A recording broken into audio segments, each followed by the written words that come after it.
بەڕێی من ساڵی 2023 ینی بەنسبەت من ساڵێک بۆ توانیتم زۆربەی ئەو شتانەی کە پێویستم بۆ ویستیتم بیان هینمەدی توانیتم بیان هینمەدی و ئیشیان لەسەر هەموو ئاواتەکان و فکرەکانم بکەم. ئیشاڵڵا 2024 شێکێکی بی لەو ساڵانی کە بتوانم ئەو شتانی کە مایتم و لە پلانم هەیە لە ژیانی خۆم بەدیان بینم.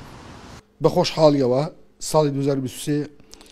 وەکو کار و چالاکی و ئیش و کارەکانی خۆم وەکو خۆم لە زۆربەی هەرە زۆری چالاکیەکانی هونەری بەشداریم کرد وەکوتی پاشای گەورە لە یادی ڕۆژی ڕواندز و کۆمەڵێک سالاکی دیکە یادی ڕابەری هونەر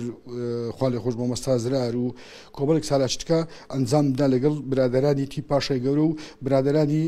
نخبەوی ڕۆشنبیر دەگە خانەی فەرەنگ شین و دەستگای زاریکردن و کۆمەڵێک سالاکیمان ئەنجامدا و زۆر بووە زێ ڕەزامەندی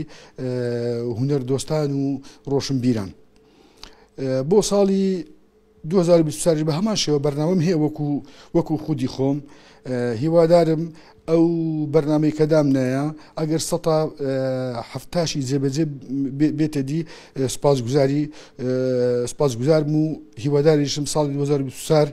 ببێتە مای خۆشی و خێر و بەرەکەت بۆ هەموو گەلی کوردستان و ئەو قەیرانە دارایی کە 2023 پێدا تێپەڕین ئینشاڵڵا نامینێت و هیوادارین لە ڕێی حکوومەت یاریمی کوردستانە بتوانین ئەو قەیرانە تێپەڕین و بژێوی خەڵکیش بەرەو باشتر بچیتن. 2023 ساڵێکی بۆ هەنێک کەس لە هەندێک لایەنەوانێ ساڵێکی ناخۆش بوو بەڕاستی بەعام بۆ خەڵکی کوردستان بە تایبەتیش بۆ هەنێ ماڵ و بۆ هەنێ شوێن زۆر یعنی هەموو شتی ناخۆش ڕوویە. هیوادارم ساڵی 2024 ببێتە ساڵێکی خۆش و خێر و بەرەکەت بۆ وڵاتەکەمان و بە کوردستان بە تایبەتی. گشتی ساڵی 2023 ساڵێکی بۆ هەموو کەسێک خۆش و نەخۆشەوێت. بۆ من ساڵێکی خۆش بوو چونکە توانیم بۆ جارێکی تر دەست بە پرۆسەی خوێندن بکەم و هەروە هیوادارم لە ساڵی داهاتوودا ئەو پلانانەی کە دامناوە بە شێوەیەکی ڕێکوپێک جێبەجێ بکەم و بێتە دی ئینشاڵڵا.